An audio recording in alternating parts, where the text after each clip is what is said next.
Training that's very important. The way you swing the club on one leg will help you understand that you don't want to be focusing on weight shift. You don't want to be thrusting off the backside to shift your weight in the downswing.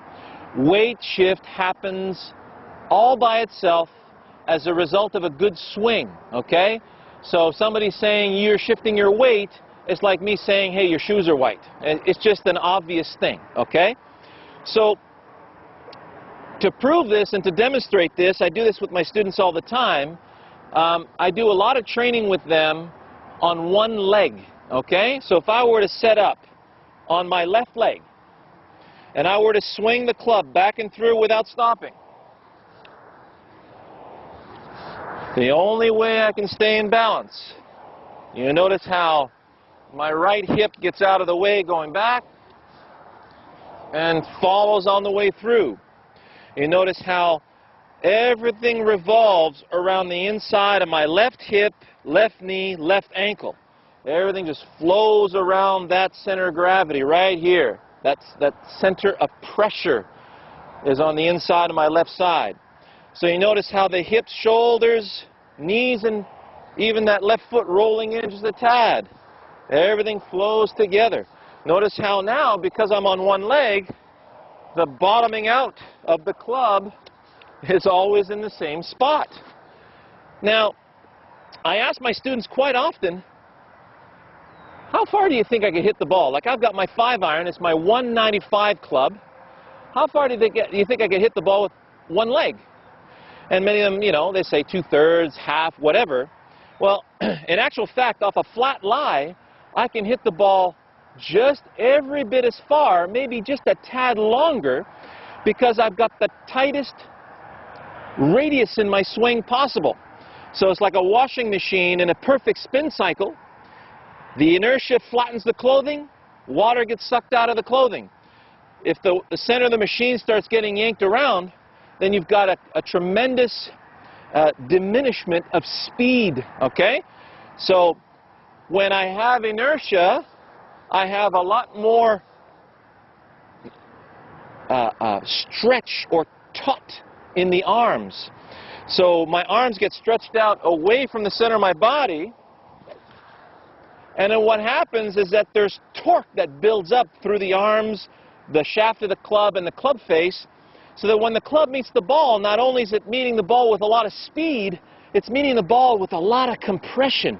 So the ball is really jumping off that club face. If I'm shifting a lot of weight back and through, now I've really diminished the efficiency of my swing. And what happens is that there's no anchor to deploy my arms through that golf ball, okay? So it's very important to be braced through impact. So the positives, and I haven't really found a negative in this particular drill. The positives are this. Through impact, you want to feel like everything is braced on the inside of that left leg. So we know that we need to strike the ball solidly off a solid post. All the teachers agree on that. So if I just stay on my post back and through, I can really, really wallop the golf ball.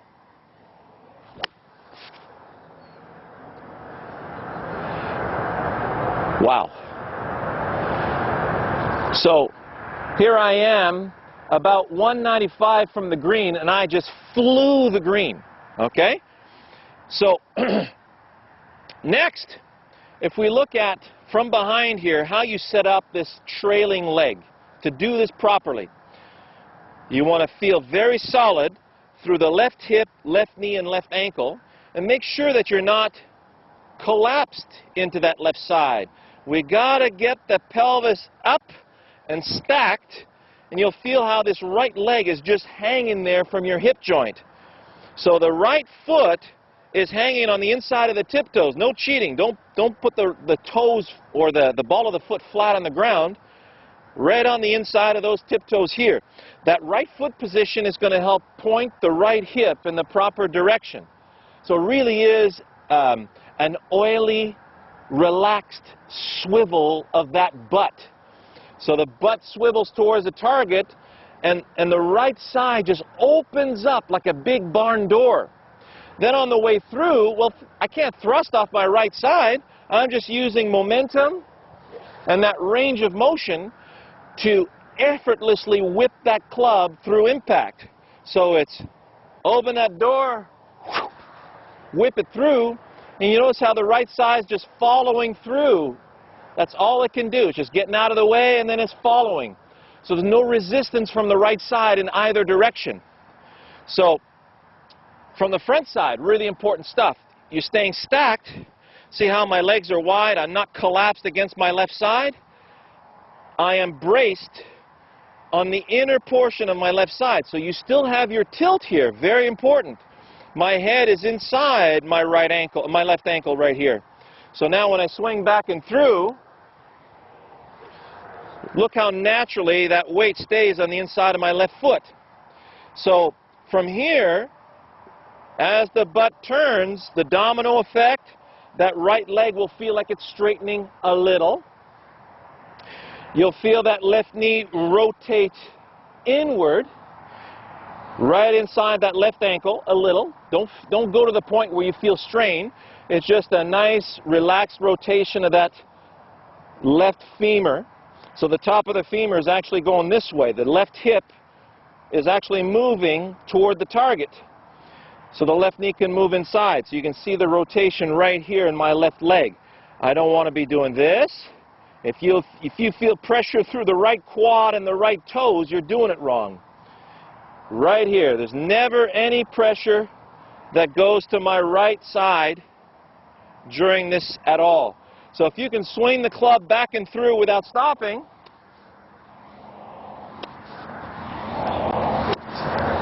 okay, there you go. You know, just fantasize your Elvis Presley for a few moments. That's exactly how it feels right here. It's very relaxed. So start from the wedge, go up through your clubs all the way up to the driver. You won't believe how you can hit the driver on one leg. And many of my students to this day say, you know, I still play better on one leg. The only problem is if I'm going uphill or I've got hilly situations, the one-legged shot will only do about half of those, okay? Maybe a little bit more than half. So, have any questions, let me know. In the meantime, enjoy.